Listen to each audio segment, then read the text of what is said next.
Hi everyone, I hope you all are doing well. इससे पहले हमने 2 पार्ट्स किए हैं लेडर ऑपरेटर पे, और उन वीडियोस में सबसे पहला पार्ट जो था उसमें हमने कुछ क्विक सा देखा था, बहुत सारी चीज़ें देखी थी उसमें।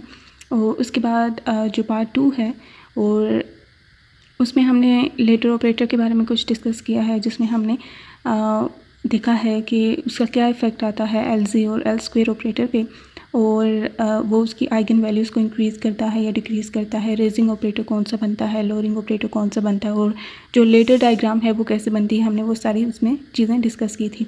अभी हम लेडर ऑपरेटर को यूज़ करते हुए L² एंड LZ ऑपरेटर की आइगन वैल्यूज़ को फाइंड आउट करेंगे, और उसमें हम वही सिचुएशन यूज़ करेंगे कि जो रेजिंग ऑपरेटर है वो आइगन वैल्यू ऑफ LZ को रेज़ करती है बाय 8 कट यूनिट, और जितनी बार वो अप्लाई होता जाएगा वो उसको रेज़ करता जाएगा, जबकि वो L² ऑपरेटर की जो वैल्यूज़ हैं उनको डिस्टर्ब नहीं करता। अब अगर देखा जाए तो L² and LZ are both are link together by this relation. हम जानते हैं कि they are related as that, जिसमें ये LZ ऑपरेटर ही है जिसका हमने यहाँ पे स्क्वायर लिया हुआ है, और L² ऑपरेटर ये है। तो फॉर अ गिवन L² की आइगन वैल्यू लैम्डा, क्योंकि ये इसको चेंज नहीं कर रहा, तो for a given lambda there should be some limitation on the eigen values of LZ कि वो कितनी ज़्यादा हो सकती हैं। हम इनडेफिनेटली उसको इंक्रीज़ नहीं कर सकते, इन्फिनिटली इंक्रीज़ नहीं कर सकते by the successive operation of ladder operator. एक पॉइंट ऐसा आना चाहिए जिसके बाद वो उसकी वैल्यू को फर्दर रेज़ ना कर पाए, तो जिसे हम अपर एंड लोअर बाउंड्री कहते हैं, जैसे मैंने पहले पार्ट 2 ऑफ वीडियो में भी बात की थी। और this is required by uncertainty principal, क्योंकि अगर let's say lambda is the eigen value of L² operator, और जो म्यू है, ठीक है, that is the eigen value of LZ operator, ठीक है।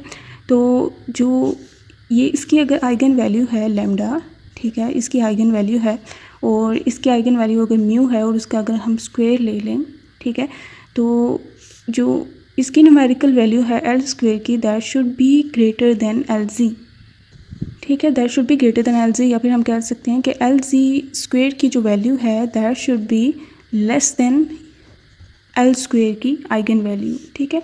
L² की जो आइगन वैल्यू उससे लेस होनी चाहिए। वाई? बिकॉज अगर ऐसा हो जाता है कि जैसे सबसे पहले हम इक्वल की बात कर देते हैं कि अगर ये दोनों इक्वल हो जाते हैं, ठीक है, L² अगर इक्वल हो जाता है LZ² के, तो ये रिलेशन क्या बन जाएगा, ठीक है। आइगन वैल्यू का इक्वल हो जाना मतलब इनकी सिचुएशन इनकी न्यूमेरिकल वैल्यूज़ का इक्वल हो जाना। तो हम यहाँ पे ऑपरेटर्स को इक्वल कर रहे हैं, मैंने LZ² की जगह L² कर दिया है, तो ये जब इधर जाएगा तो दोनों माइनस होके हमें ये रिज़ल्ट दे देंगे। अब यहाँ पे देखा जाए तो दोनों हर्मिशियन ऑपरेटर हैं। हर्मिशियन ऑपरेटर्स ऐसे ऑपरेटर्स होते हैं जिनकी आइगन वैल्यूज़ हमेशा रियल होती हैं। हेंस अगर रियल क्वांटिटीज़ हैं तो उनका स्क्वायर हमेशा पॉजिटिव होता है, कॉम्प्लेक्स क्वांटिटीज़ में वो नेगेटिव हो सकता है।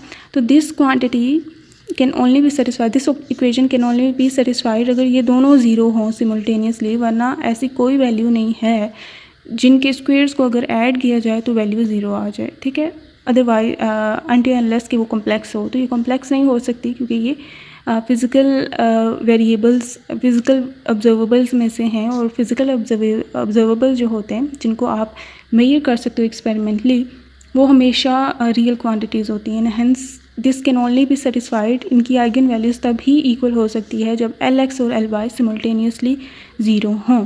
तो अब यहाँ पे ये दोनों अगर ज़ीरो हैं, LX LY ज़ीरो हैं, जबकि हमने यहाँ पे किया है कि LZ और LZ का square is equals to L² हमने किया है कि ये दोनों इक्वल हैं, दे आर नॉन ज़ीरो, ठीक है। अगर नॉन ज़ीरो, अगर ज़ीरो हैं देयर इज़ नो इशू, लेकिन अगर वो नॉन ज़ीरो हैं तो क्या होगा, uncertainty relation, uncertainty in LX variable, LY variable should be greater than or equal to h cut by 2 and expectation value of LZ, ठीक है। अगर हमें फिक्स पता है कि LX LY ज़ीरो हैं, ठीक है, हम इसी सिचुएशन को डील कर रहे हैं जिसमें हमने कहा है कि L² और LZ जो है दोनों, LZ² और L² दोनों की वैल्यूज़ जो हैं अगर इक्वल हैं तो क्या होगा, तो हम इस बात को डिस्कस कर रहे हैं।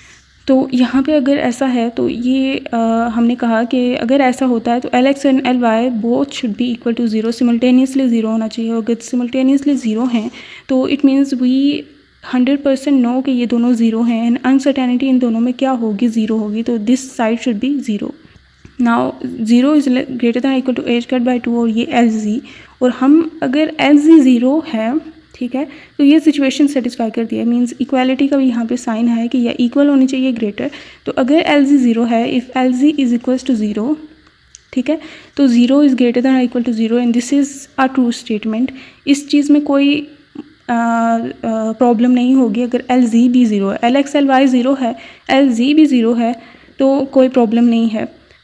तब अनसर्टेनिटी प्रिंसिपल वैलिडेट करता है। लेकिन अगर एल जी 0 नहीं है, नॉन ज़ीरो है, और हम चाहते हैं कि एल जी और एल स्क्वायर की वैल्यू इक्वल हो, ठीक है, तो ये पॉसिबल नहीं है, क्योंकि एल जी पे यहाँ पे आप देख सकते हैं मॉड है, तो इवन एल जी की वैल्यू नेगेटिव है फिर भी वो पॉजिटिव ही होगी। और अगर वो नॉन ज़ीरो है तो ये सिचुएशन ऐसी हो जाएगी जैसे 0 इज़ ग्रेटर दैन और इक्वल टू 3, लेट्स से, तो 0 is not greater than 3, you know. तो ये सिचुएशन फिर सेटिस्फाई नहीं कर सकती for a non zero L G. Zero के लिए सेटिस्फाई कर सकती है इक्वल वाली सिचुएशन। सो आइगन वैल्यू जो लेमडा है एल स्क्वायर की value, that is always greater than और इक्वल टू एल जी की वैल्यू। और इक्वल तब जब दोनों ज़ीरो हों सिमल्टेनियसली, एल जी भी और एल स्क्वायर भी, सच दैट फिर ये सिचुएशन वैलिडेट हो जाती है। लेकिन other than that it doesn't satisfies, ठीक है। इक्वल है तो इन दोनों का ज़ीरो होना ज़रूरी है। ज़ीरो है तो इट मीन्स अनसर्टेनिटी ज़ीरो, क्योंकि हमें 100% पता है कि वो ज़ीरो है, अदरवाइज़ ये सिचुएशन सेटिस्फाई करेगी ही नहीं। तो अगर ये साइड ज़ीरो हो चुकी है तो एल जी को भी ज़ीरो होना पड़ेगा, वरना अनसर्टेनिटी प्रिंसिपल वैलिडेट नहीं होगा। If L Z is not equals to zero तो ये सिचुएशन सेटिस्फाई नहीं होगी, तो ये सिचुएशन सेटिस्फाई नहीं होगी एंड हेंस दिस सिचुएशन के L square equals L Z square, that is not valid by uncertainty principle for the cases when L Z and L square are not zero. अगर ये zero हैं तो ये validate कर जाएगी, otherwise not. Hence इनकी जो आइगन वैल्यूज़ होंगी, ठीक है, ये अगर लेमडा है, लेमडा आइगन वैल्यू है एल स्क्वेयर की, that should be greater than और इक्वल टू बी, क्योंकि अगर लेमडा ज़ीरो है, आइगन वैल्यू ज़ीरो है टोटल एंगुलर मोमेंटम की, अगर एल स्क्वेयर ज़ीरो है और एल जी भी ज़ीरो है, दोनों ज़ीरो है मतलब, तो ये तो वैलिड है। मैंने जैसे बताया कि अगर चारों के चारों ज़ीरो हों, L square, L X, L Y, L Z, तो ये तो वैलिड होता है। तो lambda should be greater than और इक्वल टू म्यू स्क्वेयर। तो ये इक्वल टू का साइन भी आपने इसमें ऐड करना है, मैंने आगे ऐड नहीं किया, तो आपने भी वो करना है, क्योंकि इक्वल के केस में भी वैलिड होगा if and only if both are zero greater than mu square,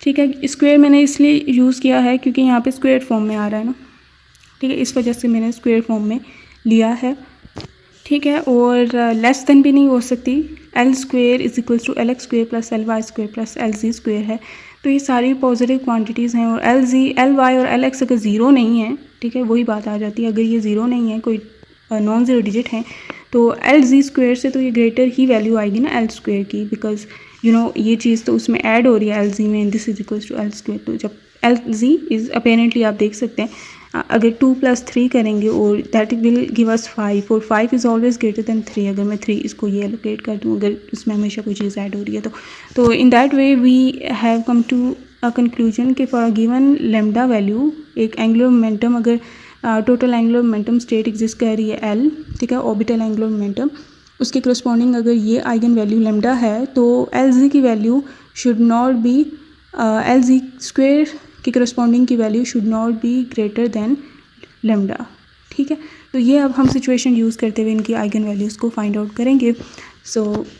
तो सिंस यहाँ पे हम देख चुके हैं कि there should be upper bound and a lower bound to, ठीक है, लोअर बाउंड भी के, क्योंकि यहाँ पे हम स्क्वेयर्स की बात कर रहे हैं ना, ठीक है, तो mu plus minus h cut, इन दोनों का स्क्वेयर जो है that should be less than lambda, क्योंकि यहाँ पे हम आइगन वैल्यू के स्क्वेयर की बात कर रहे हैं, तो वो पॉजिटिव हो नेगेटिव हो दैट डजंट मैटर, ठीक है। तो ये अपर बाउंड भी और लोअर बाउंड भी, क्योंकि हम स्क्वेयर्स की बात कर रहे हैं, तो नेगेटिव वैल्यूज़ हैं उनके भी स्क्वेयर्स पॉजिटिव भी बन जाते, और दो should be less than lambda. अब ऐसा अगर है तो हमने ये जो बनाया था हमारा लेटर बनाया था, इसमें हम देख रहे थे न्यू आइगन फंक्शंस आते जा रहे थे। ये एक आइगन फंक्शन था जिस पे एल जी अप्लाई किया तो ये आइगन वैल्यू, ये न्यू आइगन फंक्शन जिस पे एल जी अप्लाई किया तो ये आइगन वैल्यू रेज हो गई। ये फिर ये भी न्यू आइगन फंक्शन करते करते अब एक आइगन फंक्शन ऐसे अचीव ज़रूर होगा जिसे लेट्स से मैं एफ टी का नाम दे देती हूँ, जो कि पॉजिटिव अपर बाउंड को शो कर रहा है। ठीक है, तो ये रेज होते होते एक एफ ऑफ टी वैल्यू को रीच कर जाएगा और ये एफ ऑफ टी ऐसा फंक्शन होगा जिस पे मैक्सिमम जितनी रेज हो सकती थी ना वैल्यू वो हो चुकी हैं। मींस अगर इस पे एल जी हम अप्लाई करते तो लेट्स से हमें कोई value, maximum value let's say जो भी इसकी अचीव हो सकती है वो यहाँ पे आएगी। मैं उसे बी का नाम दे देती हूँ या टी का नाम दे देती हूँ, मैक्सिमम रीच हो चुकी है। तो इसके बाद जब हम इस क्योंकि इन सारों पे हम अप्लाई करते जा रहे थे ना रेजिंग ऑपरेटर, तो अब अगर इस एफ ऑफ टी जो कि मैक्सिमम रेज्ड आइगन फंक्शन है, इस पे जब रेजिंग ऑपरेटर अप्लाई करेंगे तो फर्दर ऑन कोई भी रेज वैल्यू नहीं होगी और सच दैट इसकी वैल्यू ज़ीरो आ जाएगी। ठीक है, ये आप फर्दर ऑन और नहीं इंक्रीज़ करेगा आइगन वैल्यूज़ को सच दैट कि अगर इस पर अब एल जी अप्लाई किया जाएगा तो इसका रिज़ल्ट यही आएगा जो पहले था। ठीक है, और ये उसको फर्दर ऑन इंक्रीज़ नहीं करेगा। तो this is the upper bound, इसको हम ये डिफ़ाइन कर देते हैं एल प्लस रेजिंग ऑपरेटर जब इस मैक्सिमम फंक्शन अप्लाई होगा तो ये ज़ीरो आएगा, जबकि एल माइनस जब किसी मिनिमम फंक्शन पे, मिनिमम भी हमें पता नहीं है कि ये दोनों इक्वल ही होंगे या क्या होंगे, तो इसलिए हम इसे एफ बी से रिप्रेजेंट कर दें जो लोअर बाउंड को शो करता है, जो कि मिनिमम पॉसिबल फंक्शन होगा जिसके नीचे और further decrease in eigen value नहीं होगा। ठीक है, मैक्सिमम जितनी डिक्रीज़ हो सकती थी वो यहाँ तक हो चुकी होगी। तो ये दो हमने इक्वेशंस लिख ली हैं। सो अभी तक हम इस पॉइंट तक हमने ये देख लिया कि हमने एक फ़ंक्शन डिफ़ाइन किया आइगन फंक्शन सच दैट कि जिसको मैक्सिमम, जिसके करस्पॉन्डिंग जो आइगन वैल्यू आती है एल जी की वो मैक्सिमम पॉसिबल वैल्यू है। ठीक है, और इसी तरह एफ पी हमने एक ऐसा आइगन फंक्शन डिफ़ाइन किया जिस पे एल जी की मिनिमम पॉसिबल आइगन वैल्यू आ सकती है। तो ये मिनिमम और मैक्सिमम वैल्यूज़ हमने डिफ़ाइन कर दी हैं और अभी हम ये डिफ़ाइन करते हैं कि इन मैक्सिमम और मिनिमम वैल्यूज़ पे एल जी ऑपरेटर अगर अप्लाई करें और एल स्क्वायर ऑपरेटर अगर अप्लाई करें तो क्या होगा। और टेक दैट इन माइंड कि ये F T and F P these are like, अगर एफ आइगन फंक्शन है, नॉर्मल आइगन फंक्शन है, तो इसमें successive operation of raising operator अगर किया जाए तो मैक्सिमम पॉसिबल जो आइगन फंक्शन अचीव हो सकता है और हेंस उसके करस्पॉन्डिंग मैक्सिमम पॉसिबल जो आइगन वैल्यू से मतलब मैं करस्पॉन्ड कर रही हूँ। मैक्सिमम पॉसिबल आइगन फंक्शन का मतलब ये है जिसकी मैक्सिमम पॉसिबल आइगन वैल्यू हो सके करस्पॉन्डिंग टू एल जी। तो ये इसकी सक्सेसिव ऑपरेशन पे है और ये लेडर का जो अपर बाउंड है उस पे लाई कर रहा होगा ये फंक्शन। ठीक है, एंड तो ये एल जी जब हम अप्लाई करेंगे एफ टी पे, ठीक है, जो कि ये है, तो उसके लिए हम डिफ़ाइन करते हैं कि लेट्स से जो आइगन वैल्यू आएगी वो एल आएगी। ठीक है, टाइम्स एज कट इसलिए क्योंकि हम देख रहे हैं कि म्यू हमने डिफ़ाइन की थी नॉर्मल उसकी आइगन वैल्यू जिसमें एज कट यूनिट्स ऐड होते जा रहे हैं। तो वही अज्यूम के जो लास्ट में आइगन वैल्यू एल आएगी, ठीक है, जो कि इन्हीं में मैक्सिमम पॉसिबल सक्सेसिव एडिशन होगी, वो भी सम यूनिट ऑफ एज कट ही होगी। मींस ये जैसे एडिशन हो रही है एज कट की, तो वही अज्यूम कि लेट्स से ये भी मे बी एज कट की यूनिट्स में ही आ रहा हो। तो दिस इज़ आर्बिट्रेरी चॉइस और ये वैल्यूएबल साबित होती है कि अगर हम दूसरे अलजेब्रिक कैलकुलेशंस करें तो हमारे पास जो आइगन वैल्यूज़ आती हैं एल जी की वो एज कट यूनिट्स में ही होती हैं। तो इसका ये करना ये वाइज रहेगा, मींस वैसा ही जैसे हम चाहते हैं। तो इसलिए मैंने एल एच कट इसकी आइगन वैल्यू ली है times function as it is आ जाएगा। और इसी तरह अगर इसमें एल स्क्वायर अप्लाई करेंगे, क्योंकि लेडर ऑपरेटर का अप्लाई करना किसी भी eigen function of L square उसकी आइगन वैल्यू को चेंज नहीं करता, तो दैट इज़ वाई ये एज इट इज़ ही रहेगी जैसे पहले थी। तो इसकी जगह मैंने लेमडा ही लिख दिया है eigen value of L square. तो ये जो एल माइनस है इसके लिए ये वाले फंक्शंस हम लिख सकते हैं सिमिलर फैशन में। लेट्स से इसका जो आइगन वैल्यू है एल बार में उससे लिख देती हूँ। ठीक है, तो वो कोई भी हो सकती है वैल्यू। तो ये एफ पी एल बार ज़रूरी नहीं है ये एल है, मतलब ये डिफरेंट भी हो सकते हैं। तो हम जानते नहीं हैं कि ये डिफरेंट हैं सिमिलर हैं वट एवर, तो वो हम बाद में देख लेंगे। तो ये भी लेमडा टाइम्स एफ पी होगा, lambda will be positive again.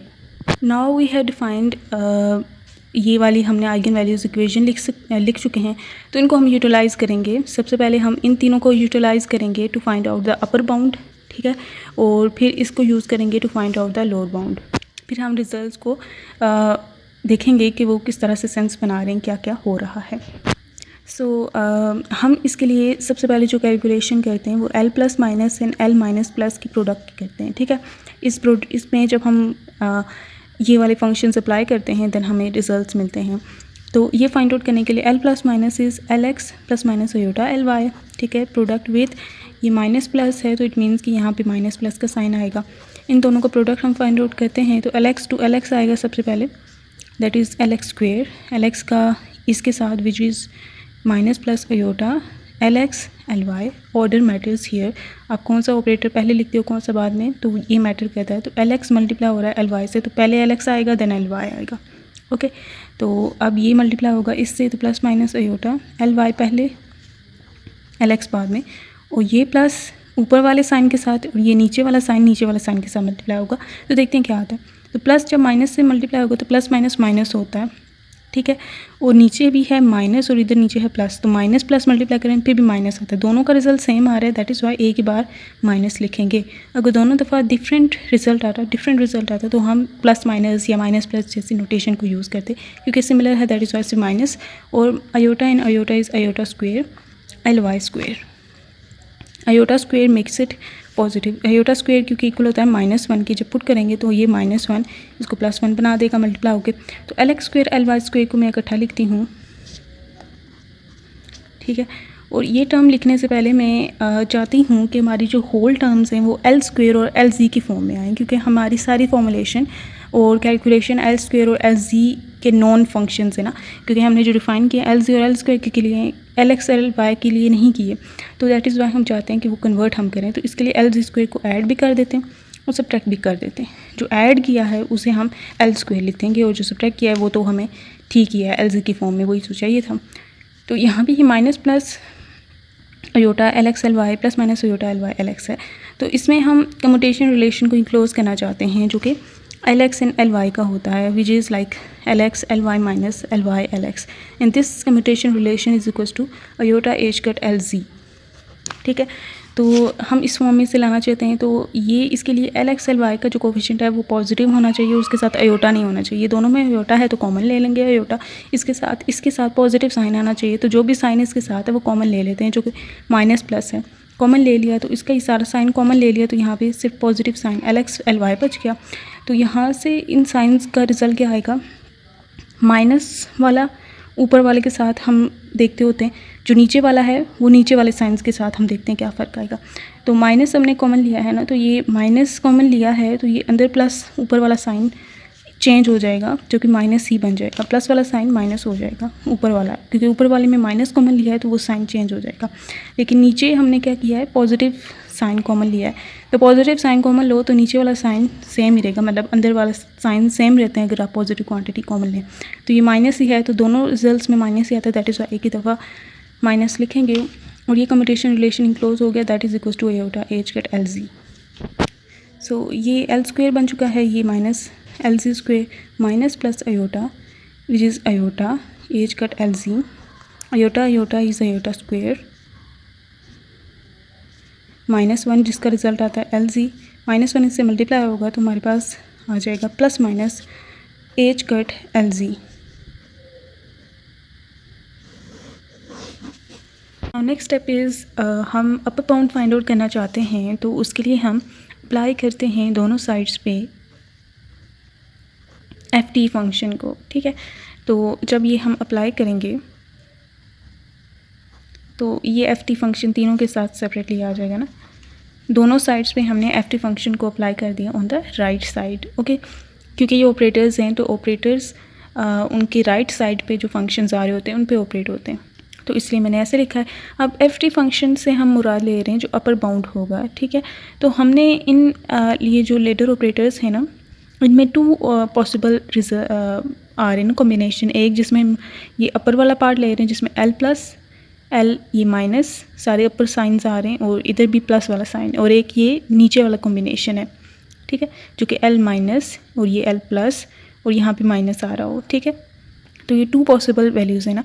तो इसमें आपने याद रखना है वो आपको वैलिड रिज़ल्ट देगा जिसमें फ़र्स्ट एप्लीकेशन पे ही लेट्स से ये जो L प्लस है जिस पे फ़र्स्ट एप्लीकेशन पे ही ये वाली साइड 0 हो जाए, ठीक है। वो तब हो सकता है कि FT फंक्शन है, हमने डिफ़ाइन किया था कि L प्लस जब FT पे अप्लाई होगा तो 0 रिज़ल्ट आएगा। तो हम यहाँ पे कौन सा ये फंक्शन है जो पहली दफ़ा इस पर अप्लाई हो तो इसको 0 बनाएगा, वो L प्लस फंक्शन होगा, मीन्स ये नीचे वाले साइंस। तो FT के लिए हम नीचे वाले साइंस को कंसीडर करेंगे। जब आप दूसरा वाला लेते हो ना, ऊपर वाला पार्ट, तो उस पार्ट में भी ये प्रॉब्लम आता है कि जो आपके पास रिज़ल्ट आता है ना वो कंसिस्टेंट नहीं होता। हाइजेनबर्ग अनसर्टेनिटी प्रिंसिपल में वही जो लॉजिक हमने पहले यूज़ की थी ना, उसको कंसिस्टेंट नहीं कर, उसके लिए कंसिस्टेंट नहीं रहता। दैट इज़ वाई हम ये वाला ले रहे हैं।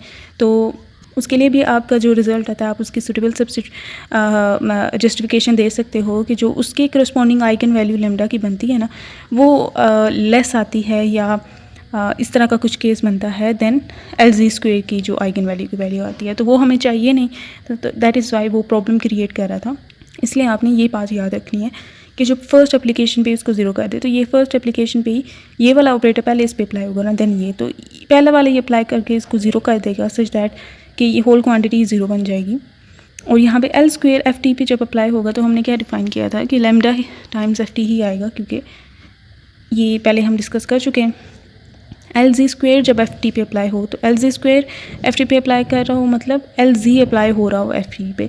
तो वैसे अगर सिमिलर ऑपरेटर का स्क्वायर है तो इसकी आइगन वैल्यू का सिंपली स्क्वायर बन जाता है। तो आइगन वैल्यू LZ की FT जो है वो आइगन वैल्यू थी LH कट। तो यहाँ पे LH कट लिखते हैं हम, उसका स्क्वायर लिखेंगे क्योंकि 2 टाइम्स अप्लाई होता है तो उसकी स्क्वायर टाइम्स आ जाता है। Minus H cut as it is LZ times FT जो है वो LH कट FT आता है। Keep that in mind, eigen value को स्क्वायर आएगा, आइगन फंक्शन का स्क्वायर नहीं आता। या आप LZ को 2 दफ़ा अप्लाई करें LZ FT, तो पहले इसको इस पर अप्लाई करें LH कट FT आएगा, तो LH कट बाहर आ जाएगा और LZ फिर FT पे अप्लाई होगा तो LH कट, इसका रिजल्ट भी LH कट टाइम्स FT, तो एक ही FT रहता है। तो ये इन सब में से FT को हम राइट साइड पे कॉमन लें, ये तो आ जाएगा L square H cut square minus H cut square बन जाएगा, इसका भी H कट, ये पहले से भी H कट था, और इंटू FT, ये FT इधर जाके ख़त्म हो जाएगा। तो ये हमारे पास बन जाएगा इस तरह से कुछ। ओके, अब ये दोनों क्वांटिटीज़ उधर ले जाते हैं, लेमडा हम फाइंड आउट करना चाहते हैं which is the eigen value of L square operator. तो ये इधर रहने दिया, ये दोनों उधर चले गए तो पॉजिटिव हो गए। इसमें से H कट स्क्वायर कॉमन लें तो ये L स्क्वायर प्लस L बच गया, L भी कॉमन ले लेते हैं तो ये L plus 1। This is the eigen value of L square operator, ठीक है। तो ये L जो है वो हमने देखा था कि मैक्सिमम आइगन वैल्यू है LZ ऑपरेटर की इन पॉजिटिव बाउंड, ठीक है। तो हमने ये देखा कि जो L स्क्वायर की आइगन वैल्यूज़ होंगी ना, जो इस फॉर्म में लिखी जाएंगी, जिसमें ये जो L क्वांटम नंबर आ रहा होगा, ये जो नंबर होगा that will be the maximum quantum number of LZ। इससे ये भी एक तरह का प्रूफ होता है क्योंकि L स्क्वायर तो एक गिवन लेमडा हमारे पास है ही, एक गिवन आपके पास स्टेट है, ठीक है, आइगन स्टेट है जिसमें टोटल ऑर्बिटल एंगुलर मोमेंटम की वैल्यू जो है वो फिक्स्ड है, मींस न्यूमेरिकल वैल्यूज ही होती है ना, लेमडा ये फिक्स्ड है, ठीक है, F फिक्स्ड है। तो इसमें आप फिर आगे लेडर ऑपरेटर्स को अप्लाई करते हो। लेडर ऑपरेटर को अप्लाई करना किसी तरह की आप उसमें परटर्बेशन इंट्रोड्यूस करते हो जिसकी वजह से वो चेंज कर देता है अपनी क्वांटम स्टेट, ठीक है, LZ के करस्पॉन्डिंग जो आइगन वैल्यूज़ होती हैं या क्वांटम नंबर आप शिफ्ट कर रहे हो ना, M हम देखते होते हैं कि उसकी करस्पॉन्डिंग क्वांटम नंबर है, तो वो आप उसको चेंज कर रहे हो, ठीक है, फॉर अ गिवन L। तो कितना चेंज कर सकते हो आप, वो इतना कर सकते हो जितना इसका क्वांटम नंबर हम जो डिफाइन यहाँ पे हो चुका है कि L, ठीक है। L मैक्सिमम आप इसको चेंज कर सकते हो टू L वैल्यू, मिनिमम कितना कर सकते हो वो भी हम देखते हैं कितना कर सकते हैं, ये इसको यूज़ करते हुए हम देखेंगे और उसका रिज़ल्ट हम देखेंगे कि वो -L आता है। तो LZ के जो क्वांटम नंबर है जिसे हम लेट्स से M का नाम दे देते हैं, वो वेरी कर सकता है मिनिमम -L और मैक्सिमम 2L तक इन इंटीजर यूनिट्स। ओके, ये अभी हम ये मिनिमम वाला भी देख लेते हैं तो हमें पता चल जाएगा कि इसकी आइगन वैल्यूज़ वेरी कर सकती हैं फ्रॉम -l to l। यहाँ पे ये तो बात क्लियर है कि for a given lambda LZ के जो क्वांटम नंबर्स हैं वो वेरी कर सकते हैं। जैसे हमने लेडर ऑपरेटर का देखा कि लैम्डा एक कांस्टेंट रहे तो लेडर ऑपरेटर के एप्लीकेशन से जो क्वांटम नंबर ऑफ LZ है वो वेरी कर सकता है, और कितना कर सकता है, -l से l तक। l वाला तो हमने जस्टिफिकेशन देख ली कि हमने डिफ़ाइन किया कि मैक्सिमम आइगन फंक्शन एक ऐसा आइगन फंक्शन जिसके corresponding maximum eigen value let's say वो l है, तो हमने देखा कि अगर वो l है तो l स्क्वायर की हमने वैल्यू देखी कि उसके करस्पॉन्डिंग आइगन वैल्यू ये इस फॉर्म में आई। तो वो l क्या होगा, वो l ये वाला l होगा जो कि टोटल ऑर्बिटल क्वांटम नंबर पे डिपेंड कर रहा होगा। ठीक है, लोअर बाउंड क्या होगा, -l आएगा, हम अभी देखते हैं कैसे आएगा। ठीक है, उसके लिए हम इसकी एप्लीकेशन करते हैं, FB अप्लाई करते हैं इस एक्सप्रेशन में, ये जो हमने l प्लस माइनस ये वाला निकाला था। ठीक है, इसमें हम FB को अप्लाई करते हैं दोनों साइड पे। ये रही वो इक्वेशन। अब इन दोनों साइड्स पे हम FB को अप्लाई कर देते हैं। सच जाए सब पे FB हमने अप्लाई कर दिया, और इसके लिए जो हमने चीज़ें डिफ़ाइन की थी हम वो लिखेंगे। तो यहाँ पे सिमिलरली वही लॉजिक में यूज़ करूँगी कि हम इस साइड पे वो वाले एक्सप्रेशन यूज़ करेंगे। ये 2 पॉसिबल एक्सप्रेशंस हैं, एक ऊपर वाले साइंस को अगर हम लें सिर्फ, या नीचे वाले साइंस को सिर्फ लें, तो हम वो लेंगे जिस पे पहली एप्लीकेशन पे ये 0 हो जाए। तो वो तब हो जाएगा जब ये l माइनस अप्लाई होगा FB पे, क्योंकि FB is the eigen function जिसके करस्पॉन्डिंग LZ की मिनिमम पॉसिबल आइगन वैल्यू है। तो हम ये ऊपर वाले साइंस को रिटेन करते हैं, तो ये l plus l minus FB l square FB minus LZ square FB, और ये ऊपर वाला sign plus h cut LZ on FB। Okay, तो ये वाला इसको 0 कर देगा।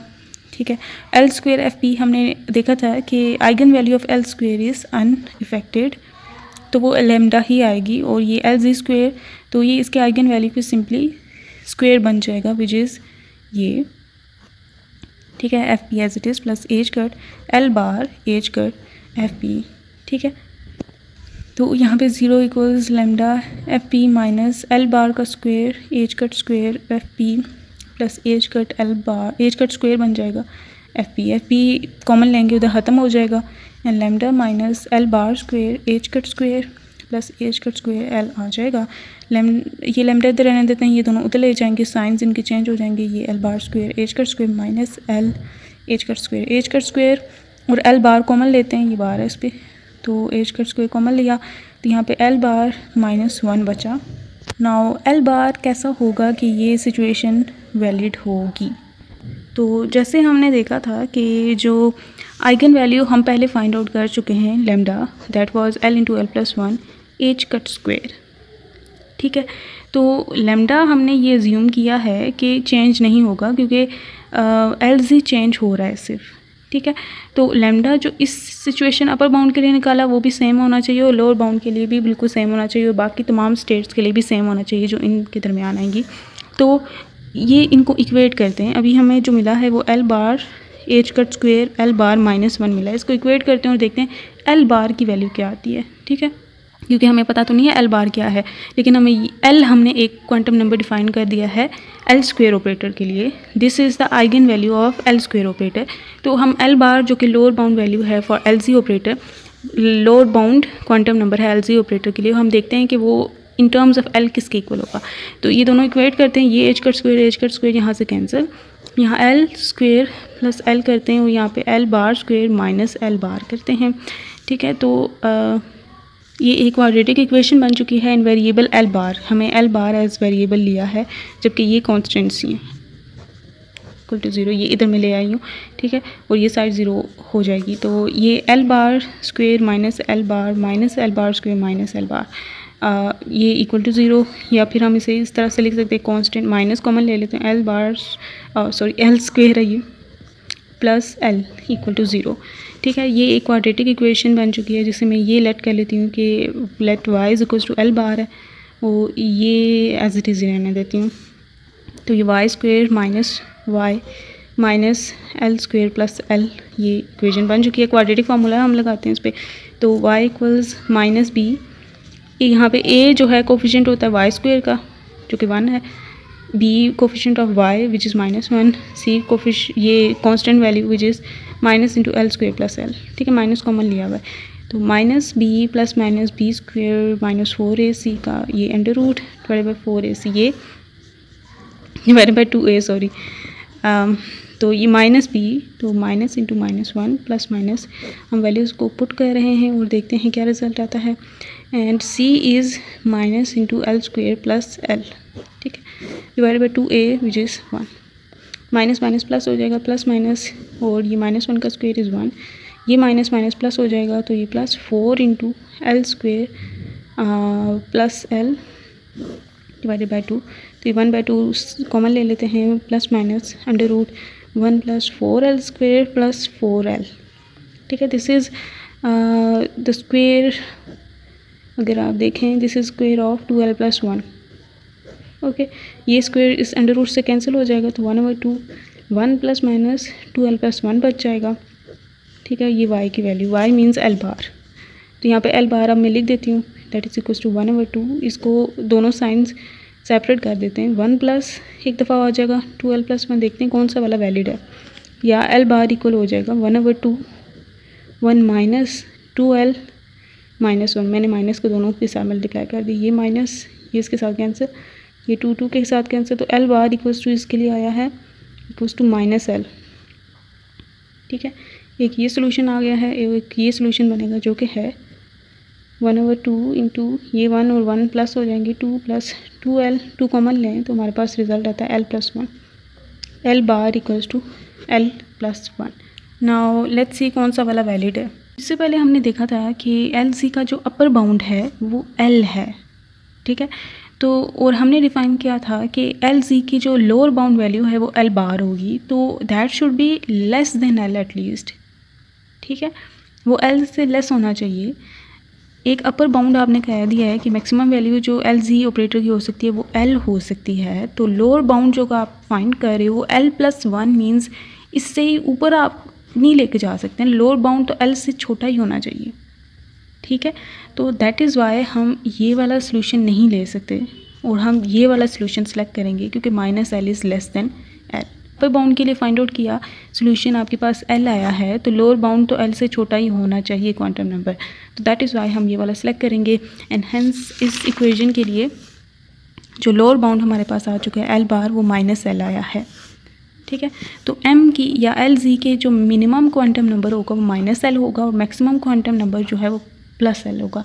सच दैट जो वैल्यू है वो लेट्स से M से रिप्रेजेंट करते हैं, that will vary from -L to L, where L is the quantum number of total angular momentum, ठीक है, तो ये लैम्डा इसकी आइगन वैल्यू है और eigen value of LZ operator हमने क्या फाइंड कर ली कि वो M H कट होगी, ठीक है, इसकी आइगन वैल्यू जो कि म्यू में नाम दे देती हूँ MH कट होगी। M क्या है, M will vary from -L to L, okay, it can be varied, that is why हम इसको एक M से नेम कर देते हैं जो कि इस रेंज में कुछ भी हो सकता है डिपेंडिंग अपॉन कि क्या स्टेट आपको गिवन है और क्या क्या आइगन फंक्शंस आपको गिवन है उसके करस्पॉन्डिंग आप फाइंड आउट करते हो।